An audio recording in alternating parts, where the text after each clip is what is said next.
사람이 이거에 못 박는다고 죽지 않아요. 못 박는다고 죽지 않아요. 나중에 이제 이거를 빨리 이제 해야 되는데 나머지 걸 다 따라하는 거예요. 이걸 따라해요. 여기다 받고 하는 걸 따라해요. 따라하는데 뭘 못 따라하냐면 걔네는 옷을 다 입고 해요. 채찍도 아주 이게 흉악하게 만들어가지고 때리고 다 비슷하게 흉내를 내요. 그래서 이거를 세례받은 성인 남자가 이거를 하면 순환 시절에 이걸 순환 기간 동안 이걸 하면 굉장히 믿음이 있다고 보여요. 얘네는 믿음이 있느냐 없느냐의 척도를 순환 기간 동안에 이거를 같이 행하느냐 안 하느냐로 이단 종파인데 그걸 보여주면서 그때 도전하기는 예수님의 쉐임과 페인이라고 하는 이 고통과 수치스러움 이 두 개 중에 가장 사실은 유대인들이 이 나무의 형태를 달아주기는 이걸 너무나도 이 창피스러워하는데 그 창피는 거기서 받는 고통이 주는 창피가 아니라 그 수치스러움이에요. 수치스러움. 그 모욕감, 이루 말할 수 없는 모욕감. 이걸 못 참아내는 거예요. 유대인들. 잔인하기로는 그 가운데 주는 고통이 잔인한 게 아니라 그 수치스러움과 그 모욕적인 것을 못 참아내는 거예요. 그래서 그때 교수님이 그러더라고요. 예수님이 겟세마네 동산에서 기도를 하는데 그 기도가 어떤 기도냐면 진짜 유대인이기 때문에 예수님은 정말 사람이시고 진짜 유대인이시죠? 그 정체성이 있죠? 정말로 유대인이기 때문에 못 짓는 거예요. 그거를 십자가를 질 수 유대인들의 십자가 짓는 게 완전히 그 저주예요. 저주. 가문 대대로 저주예요. 진짜 유대인인 예수님은 십자가를 질 수가 없는 거예요. 죽기보다 싫은 거예요. 여러분들 그 의미를 압니까? 죽기보다 싫은 거예요. 그 참아내고 쏟아내고 이 피를 쏟아내면서 기도를 하면서 그 참아내면서 결단하고 사랑하고 여러분들 이 너무나도 미화를 많이 시켜요. 십자가지 영화로 뭘로 많이 미화를 시켜놨어요. 이건 질 수 없는 거예요. 한 인생이 질 수 없는 거예요. 여러분들 과거 이 신구약 중간 시대 때 우리가 배웠죠? 그 마카비 가문에서 어떤 이 대제사장이 자기를 반대하는 바리새인들 800명을 어떻게 해요? 십자가에 다 매달려 죽였죠? 그때의 바리새인들이 치를 떨어요. 치를 떨어요. 그 모욕적인 십자가, 그 모욕적인 십자가를 이 하시림이라고 하는 이 경건한 유대인들, 이 바리새인들 800명을 십자가에다 다 달아 죽인 거예요. 엄청난 그 모욕감, 그 역사를 알고 계시. 일부러 그렇게 한 거예요. 일부러 자기와 반대선 이 바리새인들을 그렇게 죽여버려요. 그래서 그 십자가로 치를 떨어요. 그 모욕감이라고 하는 것을 다 나체로 발가 벗겨가지고 그렇게 해서 죽였어요. 그래서 이 예수님은 이 승천이라는 것이 이 죽으시고 그 다음에 이렇게 승천하시고 그래서 이 누가의 독특한 이 용어 이 승천이라고 하는 이 기록이 있고요. 이제 그게 중요한 게 아니고 계속 결심해서 가시는데 사마리아 땅에 들어가죠. 근데 예수님이 사마리아 땅에 들어가는데 그들이 받아들입니까? 받아들이지 않습니까? 네? 받아들여요? 받아들이지 않아요? 왜 받아들이지 않습니까?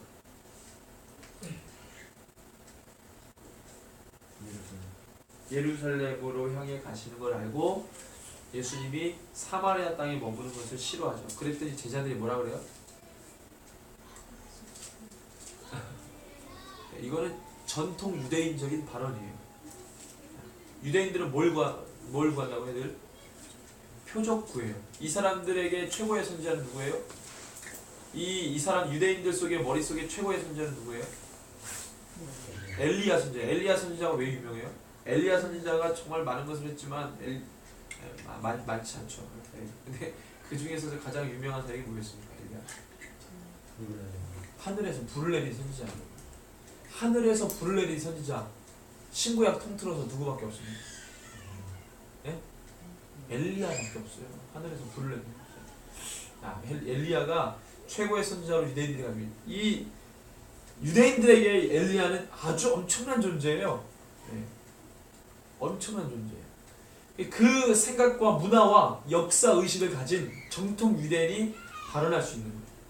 저들을 어떻게 쓸어버려야 되는데 감히 예수님을 안 받아들여? 감히 우리가 어떤 사람인데? 그래서 뭐라 그래요? 가장 유대인적인 발언을 하는 거예요. 주여 쓸어버립시다. 어떻게? 그럼 예수님을 뭘로 보는 거예요, 제자들은? 자, 이 내용이 어디 나옵니까? 자, 마가복음에 보면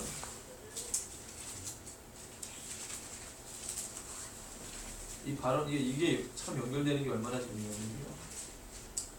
자, 마가복음 베드로의 신앙 고백이 어디 나오죠? 마가복음 8장. 자, 그러면은 베드로의 신앙 고백 8장을 봅시다. 마가복음 8장 27절에서 30절 시작. 예수와 제자들이 빌립보 가이사랴 여러 마을로 가져가시되 길에서 제자들이 물으시되 사람들이 나를 누구라 하느냐? 제자들이 여쭤 이르되 세례 요한이라고 또는 엘리야 또는 선지자 중 하나이다. 사람들이 뭐라고 생각한다고 예수님을? 네?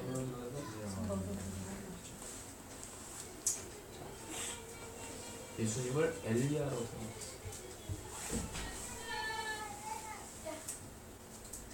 정통 유대인이 생각할 수 있는 아주 지극히 당연한 생각이에요. 예수님은 그 정도. 최고의 선지자가 누구니까?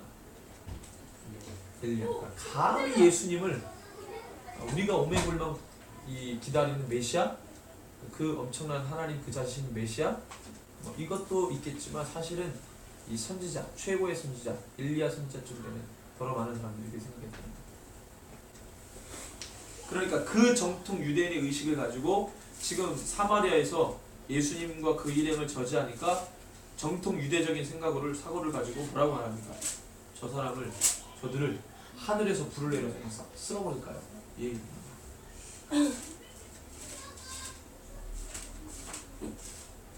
그래서 이 누가복음 9장 51절이죠. 누가복음에서 베드로의 신앙 고백은 몇 장이라고 했죠? 9장 20절이죠.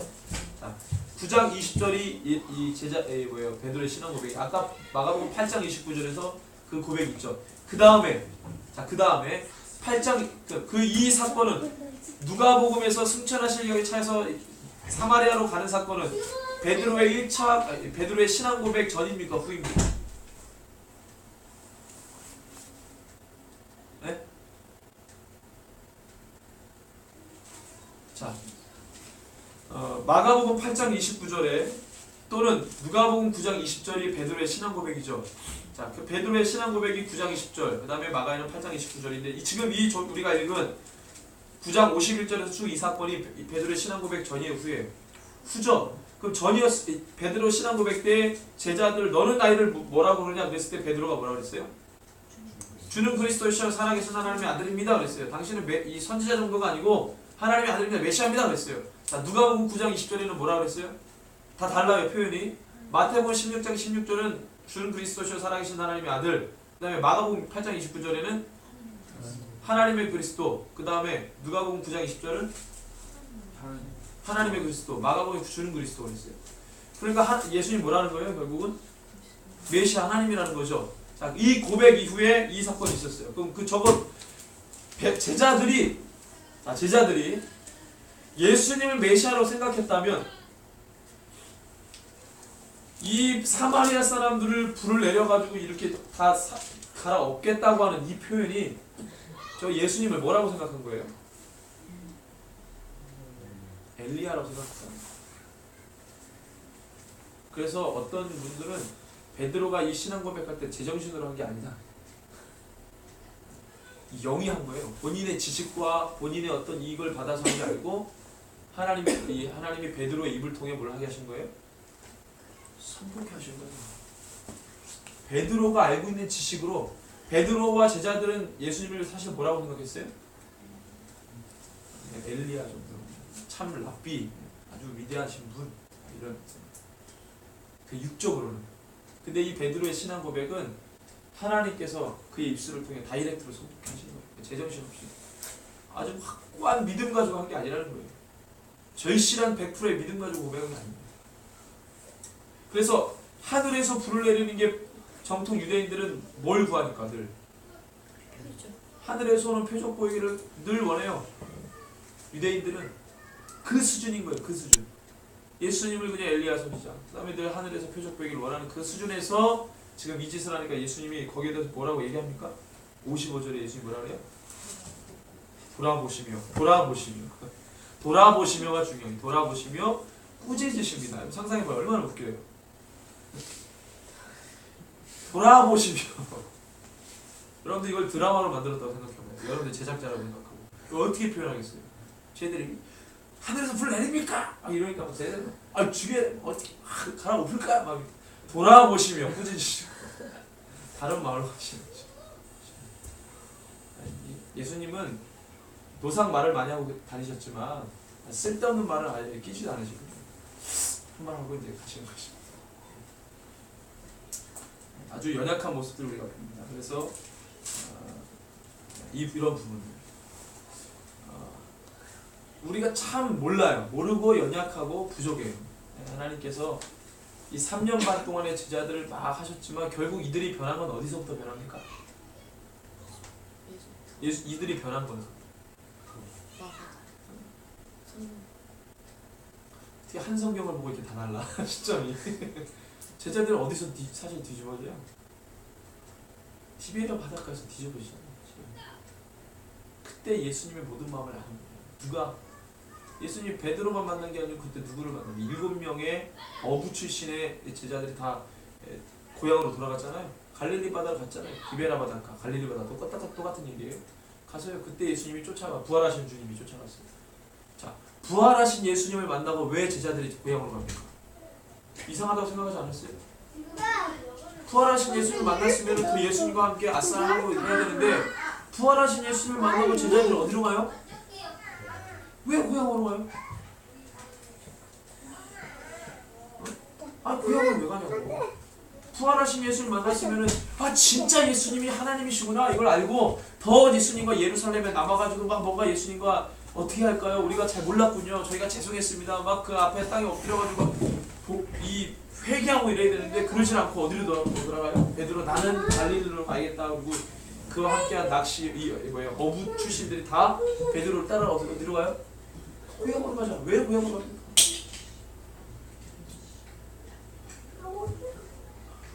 얘네들이 정신을 차리고 보니까 3년 동안 예수님을 따라하니까 그때는 사실 내가 정신없이 예수님에 대해서 고백했지만 제정신으로 한 게 아니기 때문에 그냥 함께 있으니까 이분은 위대한 랍비였어. 정말로 하나님이라는 것을 엄감생신 몰랐던 것이. 근데 말한 대로 죽으시고 살아나서 만졌는데 막 옆구리 만져했는데 진짜 그분이 예수님인 거야. 모르겠는 거지. 우리가 3년 동안 함께 계신 분이 누구였어요? 진짜 하나님이었던 거지. 언제 그걸 안 거예요? 얘네들이 3년 반 동안 있으면서 100%에 확신해가지고 예수님과 같이 다녔습니까? 예수님은 노상 얘기했죠. 사역을 통해서 뭘 통해서 계속 보여. 죽은 자도 살리시고 계속 했죠. 그냥 제정신이 아닌 것을 부분적으로 고백했죠. 반신만이 했죠. 십자가 다 도망갔잖아요. 다 도망갔어. 욕했어. 저주했어요. 나는 저 사람을 도무지 알지 못한다. 베드로가 저주까지 했단 말이야. 부인했어. 진짜 그분이 하나님이었다는 사실을 언제 알았냐면 부활하시고 난 다음에 감당이 안 되는 거예요. 여러분들 생각해요. 여러분들 제자라고 생각해요. 감당이 되지. 5급이 전이죠. 그 앞에서 풀썩 주저앉아 내가 주님과 함께 할 수 없는 사람이라고 생각할 수밖에 없는 거죠. 갈릴리로 가죠. 근데 예수님 부활하신 주님이 거기까지 쫓아가죠. 그리고 디베라 바닷가에서 제자들을 불러보시고 그러니까 이 제자들의 마음이 예수님을 떠나 부활하신 예수님을 떠나 갈릴리로 나는 너무 부족한 사람이고 우리가 주님을 다 떠난 사람이기 때문에 저주하고 특별히 베드로는 저주하고 복음서가 기록하는 게 베드로의 부인 몰라요 정말 몰라요. 베드로가 이렇게 3번 부인했잖아요. 사복음서가 동일하게 부인 베드로의 부인은 기록을 좀 뺐으면 좋겠는데 너무 디테일하게 기록을 해놓은 거죠. 그러니까 베드로가 감당 안 되는 거죠. 고향 가서 나는 주님과 함께 할 수 없습니다라고 갔는데 베드로가 형님이 가면 우리 다 따라갔는데 그 마음이 편치 않잖아요. 예수님이 따라가서 베드로를 향해서 너 왜 그랬냐라고 묻지 않으시고 처음에 물으신 게 뭐냐면 너가 나를 사랑하느냐. 그러니까 베드로가 대답할 수 있는 질문을 하신 거예요. 베드로가 너가 왜 그렇게 했냐? 그러면 베드로가 대답을 할 수 있어요? 없어요? 없어요. 베드로 내가 왜 그렇게 했는지 하나님 아시잖아. 이런 아시죠? 대답할 수 없는 거죠. 근데 너가 나를 사랑하느냐? 이 질문은 베드로가 적어도 대답할 수 없어요. 그때 제자들이 엄청나게 들었어요. 그때 모든 것을 다 집어 던지고 예수님께 올인하는데 그때 진짜 우리는 아직 모르는 거예요. 주님 앞에 난다긴다 하는 사람들도 아직 몰라요. 아직 몰라. 아직 모르지만 우리 가운데 무슨 믿음이 있어야 돼요? 제자들의 실수를 범하면 안 되는 거죠. 아직은 모르지만 우리 가운데 내가 주님의 사람이라고 하는 믿음을 가지고 사시기 바랍니다. 아직은 몰라요. 모든 게 분명해질 때는 예수님이 다시 오실 때예요. 모든 게 분명해질 때. 그때 비로소 분명해지는 거예요. 그러면 그때 지금은 오리무중이고 그때 분명해지니까 이건 막 살아? 이건 어리석은 거죠? 정말 어리석은 거죠. 제자들의 실수를 범하는 거죠. 사실 제자들도 그냥 물론 자기가 생각하는 예수님과 메시아와 예수님이 생각했던 메시아가 서로 달랐죠. 제자들이 생각했던 메시아는 정말로 찬란한 분이고 예수님이 생각했던 메시아는 죽으러 온 거고 너무 달랐지만 그래도 적어도 제자들은 예수님을 따라다녔다고. 그런데도 넘어졌어요. 우리는 더 그래야죠. 더 예수님을 믿고 죄와 피 흘리기까지 싸우고 한 수만 있으면 내 2% 정도 내가 에너지가 남았다면 그거 다 예수님께 쏟아붓고 예수님을 향해 따라 살아가는 인생이 돼야 이 더러운 세상 가운데 우리가 이겨나갈 수 있는 거지. 내가 어느 정도는 부분적으로는 절대 안 돼요. 제자들도 넘어졌는데 버려두고 쫓아갔던 제자들도 넘어졌어요. 평생 어부업으로 살았던 그들도 모든 것을 버려두고 주님을 쫓았잖아요. 아니 베드로가 어부업을 하면서 전도를 한 게 아니잖아. 늘 배를 타면서 어부업을 하면서 고기를 팔면서 고기를 잡으면서 전도를 한 게 아니잖아요. 그 모든 것을 버려두고 주님을 따라갔잖아요. 그렇게 따라갔던 그들도 넘어졌는데 우리는 하는 신용만 하면 당연히 넘어지지. 그러지 않겠어요? 그러니까 그런 실수를 범하면 안 되는 거죠. 이 사람이 진짜 하나님의 사람인지 아닌지는 마지막 때에 돼봐야 아는 거예요. 환난을 당해봐야 거기서 섞어지는 거예요. 거기서 나오는 거예요. 그렇지 않으면 말로만 해. 그래서 환난과 어려움, 고난이 우리 가운데 필요하고 유익이라고 하는 것은 바로 그것 때문에 그런 거죠. 여러분들 순교의 역사만 있다고 생각하지 마세요. 순교의 역사는 단 1%밖에 안 돼요. 나머지 99%는 다 배도의 역사였어요. 초기 기독교의 역사와 여러분들 보면은요 99%가 배도의 역사였다니까. 하나님을 향해 나아가는 길이 너무나도 쉽지 않은 게 예수님께서 그렇게 말했잖아요. 좁은 길이다. 찾는 이가 적다. 이미 예수님이 선포했어요. 넓다고 생각하지 마십시오. 내가 좁은 길로 선택하고 결정했다면 그건 바른 길이에요. 많은 사람들이 환영해주지 않으면 바른 길이에요. 많은 사람들이 박수 쳐주지 않으면 바른 길이에요. 왜? 지금은 대세가 주류 자체가 하나님을 적대시하는 거예요. 하나님 미워하는 거예요. 진리를 왜곡시키는 거예요. 예수님은 환영받지 못하는 길로 갔습니다. 심지어 제자들에게도 인정받지 못했어요. 마지막에 다 도망갔어요. 여러분 그걸 기억하세요. 역사를 기억하는 것은 그것 때문에 기억하는 겁니다. 실수를 반복하지 않기 위해서 역사를 기억하는 거예요. 지금 한국교회가 많은 것을 잃어버렸어요. 우리 눈으로 보고 있어요. 돌아가는 시대와 뉴스들 듣고 있어요. 들었는데도 몰라요. 하고 있는 상황들을 보는데도 몰라요. 많이 세상 가운데 학습됐기 때문에 몰라요. 하나님의 말씀으로 늘 묵상하고 보면 이게 늘 너무나도 잘 보이는데 그게 안 돼 있으니까 하나님의 말씀에 학습되지 않고 연구되지 않으니까 99%는 세상에 학습되어 있으니까 안 보이는 거예요. 우리는 늘 고민해요. 늘 선택의 기로에 서 있어요. 늘 확인받고 싶어 해요. 너무나도 어리석은 거죠. 제자들은 늘 확인받고 싶어 했어요. 누가 크냐?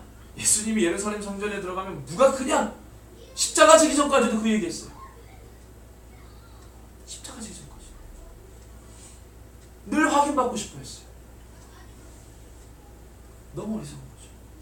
예수님이 하신 말씀에 집중하지 못하고 늘 자기들의 생각에 나는 이렇게 생각하는데 나는 이렇게 보는데 그거에 묻혀 있다가 끝내면 다 도망갔어. 여러분들 이 성경이 우리를 살리는 거예요. 성경에 지금 기록된 말씀, 여러분들 북한 지하교회 우리 영상 봤잖아요. 성경책 봤죠? 이건 아무것도 아니에요. 이건 아무것도 아니라고. 종이 쪼가리 이거 하나 남겨있는데 이걸 계속 40년 동안 보고 있는 거예요. 60년 동안. 그러면서 그 여인이 뭐라고 기도합니까? 우리 지금도 순교자의 자손이 아직도 살아서, 북한 지하교회 육성만 들리는데 순교자의 자손이 아직도 살아서 지금 여기 있는데 하나님, 그러면서 입을 뒤집어 쓰고 기도하는 걸 우리가 들었잖아요. 그 사람들이 뭘 붙들고? 찢어진 쪽복음 들고. 나머지는 없어. 어디로 갔는지 없어졌어. 말씀, 기록된 말씀. 여러분들 생각해보세요. 성경을 구할 수도 없고 참을 수도 없고 어디서 구할 이거 없어요. 남겨져 있는 거 종이 쪽저기 하나 쪼가리 들고 박해받는 상황 가운데 여러분들 의지할 거는 뭐밖에 없을 것 같아요? 십자가도 못 걸어. 어디 가서 말도 못해. 뿌깃뿌깃 적어놓은 이 성경책 들고 있다가 밤 되면 다 꺼놓고 입을 뒤집어 쓰고 이거 피우면서 이거 한 줄 읽으면서 울면서. 성경이 그렇게 귀한 거예요. 성경 귀한 줄을 몰라요. 제가 이렇게 쓴 건 성경 귀한 줄 몰라서 이렇게 쓴 게 아니고 쓰다 보니까 이렇게. 생각해보세요. 그런데 성경 백화사에 가잖아요. 이란 땅에 어디 땅에 하다가 걸리면 즉각 심판. 그런데도 생명 내려고 이거 하잖아요. 백화사역을 왜 합니까? 이게 생명이니까 하는 거예요. 기록된 말씀. 할 수만 있으면 말씀 보고 계속 말씀 보고 기도하고 말씀 보고 기도하고 말씀 듣고 기도하고 연구하고 기도하고 그 힘과 능력으로 죄와 싸우고 세상과 싸우고 그러면 성도가 사는 거예요. 성도가 살면 교회가 사는 거예요. 세상에 빛이라 그랬어요. 어둠이 없어질 거다. 아니에요. 어둠은 있어요. 근데 너는 어둠이 될 거냐 빛이 될 거냐 이거야. 빛이 들어왔다고 어둠이 아니에요. 여전히 어둠이 존재해요. 너는 빛이 될 거냐 어둠이 될 거냐 얘기하는 거야. 너는 빛이라고. 우리 한 사람 한 사람이 모든 어둠을 몰아내 주려고 있습니다. 어떤 분이 이 표현을 썼어요. 사단을 8이래요. 8이. 사단이 마귀가 8이래요. 어떤 목사님. 근데 여러분들 8이 이 세상에 있는 8이를 다 쫓아낼 수 있어요? 없죠. 어느 8이만 쫓아냅니까? 나한테 와가지고 성가시기 부른 8이만 쫓잖아요. 기왕. 세상의 8이를 다 쫓을 수 없잖아. 세상의 죄를 다 우리가 물리칠 수는 없으나 우리에게 다가오는 유혹과 우리에게 다가오는 죄의 상황들 있잖아요. 그것만이라도 우리가 예수 그리스도를 믿는 우리가 그것만이라도 사실 우리에게 다가오는 죄가 중요한 거지 우리랑 멀리 있는 죄는 상관없잖아요. 여러분들 마음가운데 사람을 죽이고 싶은 마음이 있어요? 한 번이나 품는 사람 있어요? 저 사람 찔러 죽여야 되겠다. 없잖아. 근데 그것과 싸워? 찔러 죽여야 되는데 막 이 죄와 싸워요? 아니잖아. 여러분들 늘 넘어뜨리려고 여러분들의 상황에 맞는 죄가 있어요. 그것과 싸우는 거죠. 그것과 싸우는 거지. 나랑 상관없는 죄는 그냥 접어두고 상관없으니까. 나를 늘 넘어뜨리려고 하는 죄들이 있어요. 다른 사람이 볼 때는 죄가 아닌 것 같지만 내가 늘 넘어지는 상황, 내가 선택하는 상황들, 내가 왔다 갔다 하는 상황들이 있어. 그 죄와 싸우는 거지. 그 죄와 싸우는 거지. 오늘 말씀 하여튼 이거 오늘 대략적으로 이제 다음 주에는 이제 나머지 누가의 비마가 내용을 우리가 공부하고 그다음에 구체적으로 마가복음 16장 전체를 깊이 보면서 텍스트별로 보면서 쭉 마가복음 개관을 깊이 하겠습니다. 우리 시간에 함께 기도하겠습니다. 오늘 좀 오래 갔는데 하나님 우리 가운데 하나님 말씀에 집중하고 말씀에 기록된 하나님의 마음과 음성을 들을 수 있게 해주십시오라고